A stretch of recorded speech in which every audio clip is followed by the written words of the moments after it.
A gente anda pelos cantos, os bares, à noite, os lugares, as praças da cidade, as ruas, o comércio, e nem sempre tem a oportunidade de parar para conversar com as pessoas. Aqui nesse cantinho escuro do Câmara Livre, a gente convida esses personagens, as pessoas com quem a gente esbarra na nossa luta pela sobrevivência ou de lazer e entretenimento, para respirar um pouco, para poder conhecer um pouco e compartilhar com vocês aí em casa experiências de vida aqui no Câmara Livre. Moacir Santana, chefe hoje do Bar da Rosa, muito obrigado por ter aceito o nosso convite. Eu que agradeço, eu que agradeço. Você é soteropolitano, acho bonita a expressão da identificação de quem nasce em Salvador. Raiz, baiano raiz. Baiano raiz. Cara, conta um pouquinho da sua origem lá, de como é que foi sua história, porque você só saiu de lá depois que fez a faculdade de gastronomia, mas não vamos sem pressa, como diz o baiano. Na verdade, quando eu morei em Salvador, eu fui criado em um orfanato. E desde recém-nascido, na verdade. Eu cheguei lá, eu tinha alguns meses de nascido. E nessa instituição, mãe meio que criou a gente com tudo. Então lá tinha campo de futebol, aula de teatro, música, e cada um foi seguindo a área que mais gostava. Tínhamos também uma padaria, que foi onde eu mais me identifiquei, e hoje meio que serve como minha profissão, né? Entendi. Existe esse orfanato ainda? Não, hoje o orfanato não existe mais. Hoje mãe está com 85 anos, na verdade, já está velhinha, né? Essa ideia de mãe, de mainha, a gente fala, tem outras relações aqui da forma de fazer essa denominação. Quando a gente é engraçado, porque lá na Bahia, normalmente todo mundo fala manhinha, painho, ninha, mas eu nunca chamei mãe de manhinha, sempre de mãe mesmo. Você não tem contato com seus pais biológicos? Os biológicos não. Não. Mas a mãe ainda está aí. A mãe eu tenho ainda. Dentro de você. Eram cerca de 50, um pouco mais deles, meninos e meninas? Lá no orfanato, ela sempre criou todo mundo. Na verdade, ela pegou a casa que era dela e montou esse orfanato. Então, todo mundo que ela recebia, ela não deu ninguém para adoção. Então, ela foi criando todos como irmão mesmo. E se for ver, entre pessoas que passaram lá e tem mais de 50 pessoas, mais de 50. Ela é a Marina. Marina. Que bom que através de você a gente está, de alguma forma, conhecendo um pouco do amor de Marina. E eu que falo para ela, hoje ela está com 80. E quando eu fui embora de lá, que eu me formei, ela me falava que o intuito dela era deixar o que ela começou fazendo para a gente poder continuar. Mas eu até falei para ela, não tenho. Tem pessoas que nascem determinada para determinadas coisas, entendeu? Mas se você tem que memória afetiva de infância, um cheiro, um gosto, uma textura, não precisa ser relacionado ao que você faz hoje, ou precisa ser? Sim. Eu tenho várias memórias afetivas. Uma delas é o feijão de Tiaci, que era maravilhoso. Preto? Não, lá a gente comia muito feijão carioquinha. Opa! Lá feijão preto eu comia quase nunca. Na verdade, eu conheci mais feijão preto depois que eu vim morar pro lado de cá. Porque lá até a feijoada mesmo é feita com feijão carioquinha. Entendi. E o cuscuz de Tiorides também era maravilhoso. Do que, De Tiorides. Que a gente chama de chouriço aqui? Não, de tia Eurides. Ou é outra coisa? A tia Eurides, olha que bobagem que eu fiz no fonema, perdão, me deixa a bobagem aí. Tia Eurides. É que também meu sotaque é meio diferente, né? Que legal. Minha voz Por que o dela era diferente? Não sei, ela fazia ela hidratava com leite do coco. Então dava todo tchan, eu nunca comi outro igual.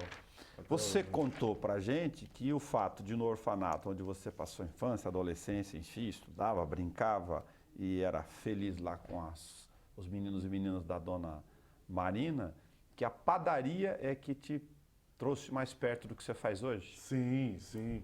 Lá a gente teve muitas oficinas, muitas. E de coisas que era até mesmo pra gente ver como profissional o que ia seguir da vida, entendeu? Entendi. E no tempo que eu morei lá, eu acho que eu tinha uns 13 para 14 anos, montaram uma padaria lá em casa. E eu comecei a ajudar. E eu lembro que eu e mãe a gente fazia muito pastel de forno. A gente ia pra padaria e fazia pastel de forno de frango. Como é que Era se faz pastel de maravilhoso. forno? Farinha, manteiga e Fazendo. ovos. E a massa, né? E daí o recheio a gente fazia com peito de frango. Foi quando começou. Entendi. Ao invés de fritar, vai pro forno. Fazia assada. Opa. E na verdade, eu fui pra cozinha, que ela me colocou, na verdade, através de um castigo. Porque lá em casa a gente sempre teve muito pé de fruta. Um castigo que te levou pra cozinha? É, muito pé de fruta, muito mesmo. Tinha coqueiro, mangueira, pé de jabuticaba, bananeira, Que maldade você fazia com várias. as frutas? E eu lembro que uma vez assistindo um programa de culinária, eu fui uma baiana fazendo cocada. E daí eu e mais 3 irmãos meus, a gente foi arrancar coco para fazer cocada entre as bananeiras com a fogueirinha. Foi a melhor cocada da minha vida. Hoje se eu for fazer, eu acho que não é certo mais. E ficou muito boa. E daí um vizinho falou pra mãe que aí ela colocou a gente de castigo na cozinha para ficar lavando prato e panela. E eu odiava, porque naquela época a gente fazia comida em fogão a lenha. Então as panelas ficavam muito sujas. Muito suja. Muito suja. E aí, pra tirar aquela E tinha que craca arear. preta lá, tem que Tinha que arear arear. isso. Mas aí. Você lembra o que usava para arear, velho? Porque era isso, o bombril. Lembro, a gente bombril, usava esponja de- bombril e terra também. Porque Terra. Quando coloca terra, ela fica mais fácil para poder. Aquela granuladinha assim. Não, pra areia dar- mesmo, areia, na verdade. branca, fina. É. E daí colocava areia esfregando com a bucha e o sabão de pedra. Você é bastante jovem, morou, a Salvador é capital, né? Para quem Sim. não conhece, enfim, não dá para ficar soltando menino pelo meio do mundo, não. Não. Lá. E lá em casa a gente não saía muito, a gente ia da escola para casa, porque lá em casa tinha campo de futebol. Tinha bastante coisa, então a mãe não deixava a gente ir pra rua. Eu comecei a sair mesmo quando eu entrei na faculdade, que daí não tinha jeito, né? Você fez gastronomia lá. Eu fiz gastronomia pela Unijord, eu me formei. Quando você fez, você já estava identificado, puta isso, eu quero mexer com Não, sim, gostos, tempo. quando eu estava no meu 3º ano do colegial, eu com 17 anos, eu já sabia o que eu ia fazer. Então eu não fui uma pessoa que saiu perdida para procurar o que eu ia fazer ainda. Ai, começar uma faculdade e parar porque eu não me identifiquei, entendeu? Entendi. Eu já cheguei sabendo o que ia fazer, fiz, me formei e segui minha vida. Qual a sua relação com o mar? Ah, eu amo o mar. O mar é tudo de bom. Se eu pudesse, eu ia no mar todo dia. Eu acho que renova a alma quando você chega lá, dá um mergulho e sai, entendeu? Água. Eu gosto muito de água, na verdade. Entendi. Eu gosto muito de água. Apesar de não ter a praia aqui, hoje eu faço natação, entendeu? Nas horas vagas. Para Legal. poder estar me conectando com a água. Você é um baiano com crenças, sem crenças? Não tenho muitas crenças. Não tenho. Eu sou uma pessoa sem. Eu creio muito no hoje e em mim mesmo também. Entendi. Você terminou a faculdade de gastronomia, soteropolitano, radicado, morando lá, vivendo toda essa idade toda e de repente resolveu ser um cigano. Sim. Como é que surgiu o Jaú nessa história depois do Bauru aí para vocês Na virem verdade, pra cá? tinha um colega meu, o Luiz Gustavo. Hoje ele é artista, ele fez as artes lá na parede do bar que a gente vai abrir novo. E na época que a gente estava na faculdade, na verdade, eu, ele, a Nick e o Eduardo, a gente sempre conversou entre a gente, que depois que nós se formássemos, que iríamos embora de Salvador. Ok. Ou eu queria ir para a França, ou vir para o estado de São Paulo, entendeu? Mas como eu era pobrezinho, não tinha como ir para a França, entendeu? E daí eu falava tanto isso, tanto, e o que aconteceu? Aí teve uma vez ele veio visitar o tio dele, aqui em Jaú, e eu vi o restaurante, eu me apaixonei. E daí eu falei, Guga, me leva lá, nem que seja para eu trabalhar de graça, né? Aí surgiu a oportunidade do tio chamar ele. Aí ele pegou e me convidou para eu vir junto, porque eu já tinha experiência de cozinha bem ampla. E ele não tinha muita experiência, entendeu? Aí ele pegou e me convidou, eu larguei tudo lá e vim com a cara e com a coragem. Entendi. E foi a melhor coisa que eu fiz em minha vida. Qual é o tempero, usando no outro sentido, dessa relação de fazer um determinado cardápio Mas quando você faz um prato específico para você e alguns amigos, você tem um domínio sobre a quantidade ali e Sim. aquele ponto fino do ponto da própria comida, do alimento, da textura, enfim, dependendo do que seja, e de fazer em grande quantidade. É tudo questão de logística. É tudo questão de logística. Quando eu comecei a trabalhar em restaurante, graças a Deus, eu tive a oportunidade que eu consegui passar em várias áreas. Passei em padaria, na área de confeitaria, trabalhei em hotel, em restaurante contemporâneo, mediterrâneo, baiano. Então eu consegui ter um know-how bem legal. Legal. E em restaurante, que é quando é com a pegada que quando eu comecei aqui, eu vim para trabalhar no bistrô. Então é tudo porcionado, tudo. A gente não deixa nada para fazer assim na hora. A gente só faz finalizar. A única preparação que é feita na hora são as carnes, porque não tem como eu grelhar uma carne e deixar guardado, porque daí ela perde o Perfeito. suco. Mas não tem graça também.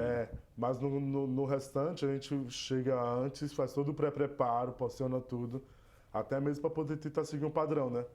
O prato que você comeu hoje, se você volta amanhã, tem que estar na mesma quantidade, no mesmo tempero. Legal. Então é mais ou menos isso. E lá em Salvador, lá no orfanato mesmo, eu já cozinhava para muita gente. Lá eu fazia o almoço para 50 pessoas, para mais. Então eu já tinha esse know-how de cozinhar em quantidade grande, sabe? De fazer muito macarrão, muito arroz, muito feijão. Estou comentando isso também porque eu sou de uma família de mais de uma dúzia, e aí você tem um panelão que faz lá o feijão e o arroz, enfim, mas é diferente do que você fazer em sistemas de organização. E para mim foi super legal, porque tipo, quando eu comecei a aprender a cozinhar, eu tive que aprender a cozinhar em grande quantidade. Entendi. E quando eu acho que é muito mais dificultoso quando você cozinha em pequena quantidade e você vai aumentar. Voltando para a sua trajetória aí, você terminou a faculdade, veio com esse amigo para Jaú, que você já conversava sobre isso, aí Sim. Bauru veio na esteira dessa dessa busca aí. E depois eu fiquei em Jaú, ele voltou para Salvador para fazer faculdade de artes lá na UFBA. Aí depois de 3 anos e meio em Jaú, o Rômulo mudou o bistrô para cá para Bauru. Entendi. E daí eu vim junto. Aí foi quando começou toda essa minha história com o Bauru. Aí aqui em Bauru é engraçado que eu comecei, porque no Turquês eu atendia mais o pessoal que tinha mais acesso, que tinha um pouco de grana a mais. E eu sempre quis atender todo tipo de público. Isso era uma coisa que me incomodava muito, porque tipo, eu fazia comida para uma determinada classe, eu queria atender todo mundo. Aí eu comecei a fazer acarajé nas feiras que tinha aqui em Bauru, que era uma forma de conseguir atingir todo mundo. Então eu ia desde de cliente que ia no Turquês, a pessoas que queriam no Turquês não tinha condições de pagar um prato de comida, até porque era caro, né? A massa do acarajé usa o quê de diferente ou é o A massa do acarajé é feita de feijão fradinho, que é um feijão branco, e daí vai cebola e um pouco de gengibre. Tá. E é frita no azeite de dendê. Entendi, para dar aquele gosto característico que a gente experimenta. O dendê é um fruto de uma palmeira, né? O dendê é um fruto de uma palmeira, e desse fruto eles fazem todo o processo que extrai a gordura e dali vira o azeite. Tá. Tudo que é comida baiana é carregado desse jeito ou não é tudo? É o que eu falo para todo mundo, as pessoas têm essa visão da comida baiana ser uma comida pesada. Não é, gente. Comida baiana não é pesada. Você não precisa me convencer, mas isso é um mito. Tudo que é usado em excesso fica pesado. É a mesma coisa. Um pastel. Se você come um pastel, se você come 2, ele já fica uma coisa pesada, né? É a mesma coisa. O acarajé é um bolinho frito. Óbvio, se você come mais de um, ele vai ser pesado. Lá quer comer 3... Não... Mas falar que muqueca é uma comida pesada. Não é. A gente usa tudo fresco. Leite de coco fresco. Os legumes são todos frescos. Vai um fio de azeite. Se for ver nutricionalmente, o azeite de dendê é tão bom quanto o azeite de oliva. Mas isso algo que as pessoas meio fantasiam na cabeça delas. Mas não é pesado. Tá. Boa parte dos paulistas crescem com uma pelotinha de alho do lado. Se você pudesse escolher um tempero que está do lado do baiano, é o coentro? É o alho também. É o alho também? A gente usa muito alho. Eu acho que o alho é a base da comida brasileira, né? Sim. Quase tudo vai alho. É o que eu falo pra todo mundo lá no bar, a única diferença é que eu frito o alho e deixo ele moreninho, entendeu? Só não põe no doce. E aqui, normalmente, as pessoas não deixam o alho douradinho. Mas a base da nossa comida é alho também. E coentro é muito relativo, porque coentro é um tempero como a salsa. Ele entra para poder ajudar a realçar o sabor da comida. Tá. Óbvio que se é colocado em excesso, fica muito forte. Como o gengibre, como o alho, como a pimenta. Eu ia te perguntar do gengibre. Você deu um toque aqui do leite de coco, vamos contrapor com eles para poder eles saberem. Eu falei, putz, mas quando eu faço alguma comida que tem o leite de coco, fica Não, então, pesado leite pra de mim. coco é o que eu sempre falo para todo mundo. Se você compra esses leites de coco, sempre dilui ele com água. Porque senão ele fica com gosto muito forte de sabão. Industrializado, você É, fala. industrializado. Se você dilui ele com água, ele fica com o sabor mais suave. Fica mais suave. Tá. Mas você prefere que pegar o coco Lá mesmo? no bar eu uso o Bater. coco seco, que a gente bate, faz nosso leite de coco fresquinho. Porque a nossa moqueca, a gente usa a base, o leite de coco. Então não vai água, a gente usa o leite de coco para puxar a nossa moqueca, entendeu? Ah, Então eu faço todo final de semana a gente faz o leite de coco fresco. legal. Já que eu citei o leite, leite com você não vai. Leite de vaca eu não gosto. Não desce, entendeu? Não desce. Mas carne vai. A carne eu como tudo. Eu acho que a única coisa assim que eu posso dizer, eu não gosto é leite mesmo, eu não gosto de tomar leite. Como você vê? Enfim, como consumidor normal, não só como alguém que é especializado, a questão dos vegetarianos, dos veganos, cada um come o que quer. Tudo Não, bem, sim, beleza. sim. Eu respeito a opção do querer comer, do que gosta de cada um, entendeu? Mas eu como de tudo. Eu como de tudo. E eu faço pratos também veganos, vegetarianos, porque eu trabalho com comida. Então hoje a gente tem que tentar atender todo mundo. Mas assim, eu não sigo nenhuma restrição. Eu respeito. Óbvio, né, que eu não vou pegar uma vaca e matar pra eu comer. Se eu pegar pra matar, eu não como, entendeu? Não consigo. E é uma coisa que é muito engraçado, que é de criação. Outro dia o pessoal estava me perguntando no bar se eu tenho coragem de pegar um bicho e matar para poder depois preparar para... Eu não consigo, porque lá em casa a gente sempre tem muito bicho. Você já viu a matança de um porco? Não, eu não Com quero o nem bicho ver. berra? Não quero nem ver. Hã? E lá em casa a gente meio que... Os bichos eram família nossa também, entendeu? Então as galinhas Põe tinham nome. nome. Põe nome. O cavalo tinha nome, os cachorros... Então a gente meio que tinha uma relação de irmandade com os animais. Mas nessa cadeia alimentar aí, a gente ficou homicida do próprio estômago, né? Porque Sim. aí põe nome dos bichos, fica E eu com lembro que carne, teve uma precisa vez comer. que os cachorros... A gente tinha muita galinha, galo. E os cachorros se soltaram que matou tudo. Um Rottweiler e uma fila. E matou mais de 50 galinhas. E as que a gente não enterrou, mãe doou tudo, mas a gente não comeu uma. Não comeu? Não comemos nenhuma. Nenhuma. Mas se existe feijoada magra, Olha, ou boa pergunta. quase um estilo aí de verbete só. Se for ver a origem da feijoada mesmo, é uma comida que vai bastante... Que vai o pé do porco. Miúdos, que a gente chama. Miúdos, que são coisas que dão sabor. Mas hoje em dia a gente faz até feijoada vegana, entendeu? Faz até feijoada vegana, porque eu acho que tudo é adaptado. Mas Você tira uma carga de gordura, se você ferver tudo separado, lá, calabresa, o pé de porco, enfim, ficar tirando aquele restão de gordura, separa esses ingredientes. Na verdade, é mais ou menos isso que as pessoas Na falam. verdade, o que dá sabor na feijoada é a gordura, né? É a gordura. É o que deixa aquela feijoada com sabor. É igual quando a gente faz no bar, a gente coloca todo tipo essas gorduras. Fala, é o que dá sabor, gente. Não adianta fazer feijoada magra. Sim. Você cresceu com comida feita aquelas banhas de... Não, e engraçado chegou a que lá em esperar. casa a gente não comia muito essas coisas. Quando fazia feijoada, eu não colocava pé de porco, não colocava orelha, não colocava nada disso. Era uma feijoada que o máximo que ia era costela e linguiça. E um pouco de bacon. Mas peixe, vou dar um exemplo. Lá em casa, quando a gente comia peixe, tinha que ser o peixe todo desfiado para não ter espinho. Carne, a gente só comia carne sem gordura. Frango, a gente comia muito frango, muita soja. Porque na época também era mais barato, né? Para fazer comida para mais de 50 pessoas.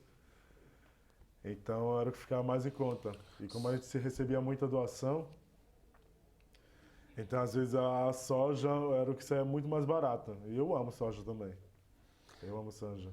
Você contava que o hábito, lógico, o prazer e o talento de conviver com texturas e gostos todo dia, os temperos, que você quase não cozinha para você. Não, eu não cozinho para mim. Eu agora estou tentando aprender a cozinhar para mim, entendeu? Mas eu não gosto de cozinhar para mim mesmo comer. Eu acho que é pelo fato de também eu trabalhar com comida. É igual quando o pessoal fala que casa de ferreiro espeta de pau. É mais ou menos isso. Chego em casa, o máximo que eu faço é um sanduíche ou uma tapioca com ovo frito e queijo. Que eu acho que é rápido, eu não quero também perder muito tempo em casa cozinhando. Arroz com ovo. Arroz com ovo eu amo, eu amo. É praticamente minha comida do dia a dia. Todo dia eu como arroz com ovo lá no bar. O sujeito pega a tapioca, aquela farinha lá, aí ele pega meio pote de leite condensado e põe lá dentro e diz que é... Não. Estraga a tapioca? Mas faz. Então, fazem. É que também não gosto muito de leite condensado, entendeu? Eu acho muito doce. Eu acho que tem determinada... É tipo, eu também gosto de fazer doce. E hoje eu tive que aprender a fazer doces porque as pessoas gostam de doces mais doces. Mas os doces normalmente que eu como é bem suave de açúcar. E o leite condensado é um doce que eu não consigo comer muito, porque eu acho um doce muito enjoativo. Mas as pessoas amam. Assim, para pegar o período que você fez a graduação na faculdade, depende do estilo, tipo a grade acadêmica da faculdade, porque eu vou observar, de que tem uma linha de chefes de cozinha, ou uma linha do mercado, né, que fica tratando a relação entre o equilíbrio entre o gosto, lógico, a textura, mas a aparência do prato. Não, sim. Eu acho que quando você vai em um restaurante, eu acho que o primeiro contato é o visual. Então o prato tem que estar bem apresentado e bonito, entendeu? E eu, como ofício de cozinheiro, quando eu vou nos restaurantes, eu sempre reparo muito isso. É igual que tem gente que nem gosta de sair para comer comigo e fala que eu reclamo demais, entendeu? Mas eu evito, mas vem no automático. E a gente sempre repara, a apresentação eu acho que é fundamental. Fundamental. Entendi. O sabor é uma coisa que cativa o coração das pessoas. E textura, eu acho que o prato tem que ter...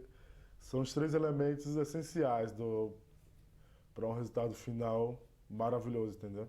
A apresentação, textura e sabor. Na faculdade chega a ficar discutindo ou em, sei lá, se oficina, algumas coisas mais específicas do gênero, começa a lidar com os ingredientes para saber como cada um reage à questão do calor e do fogo? Não, sim, na faculdade... chega a esse ponto? Na faculdade a gente aprende, na verdade, o curso de gastronomia, que é uma coisa que eu falo para todo mundo, é bom por um lado e ruim por outro. Quando eu entrei para fazer gastronomia, eles vendiam pra gente que é aluno, que a gente vai sair da faculdade chefe de cozinha. E quando você vê isso na realidade, é uma mentira, que eu falo, gente, por que faz isso com os alunos? E daí hoje o pessoal está fazendo curso de gastronomia e acha que é chefe, não sabe fritar um ovo, entendeu? Por quê? Onde está o erro lá na formação acadêmica, então? Você tem que passar para o aluno o que realmente é de fato, entendeu? Você vai sair daqui, um gestor com uma pouca noção da área de cozinha. Porque o ofício cozinhar é a vivência. Eu trabalho em cozinha hoje, vai fazer 14 anos que eu trabalho com cozinha profissionalmente. Tem que ir pro fogão, batalhar lá mesmo, que é lá e tem que você muitas vai... coisas que eu ainda não sei fazer, que eu aprendo todo dia, entendeu? Eu aprendo todo dia.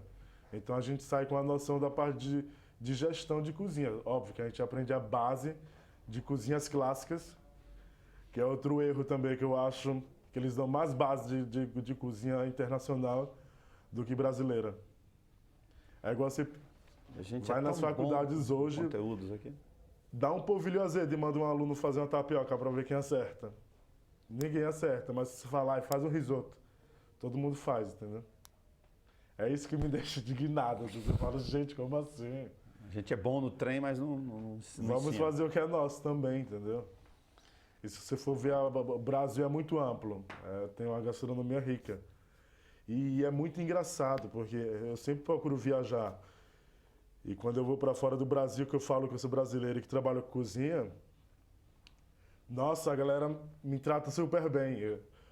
Fora do Brasil é muito mais bem vista a culinária brasileira do que dentro do Brasil. Verdade. Verdade, você tem Eu razão. acho muito louco isso, é muito engraçado. Você dança? Eu vou falar porque fica fazendo rótulo, caricatura aqui. Né? Ah, Você é baiano, então Quando eu tô bêbado, eu danço. Viu? fez capoeira.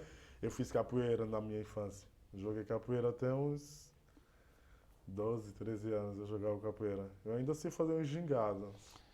Quando você fala que você foi para a cozinha e depois da cozinha, que a ideia da faculdade de gastronomia foi mudando o conceito para você, e lógico que você foi lidando, aprendendo, tem uma coisa meio inevitável aí. À medida que você vai mexendo com texturas, ingredientes, cheiros, gostos e modos de preparo, você vai botando a tua mão nessa história. Sim, sim.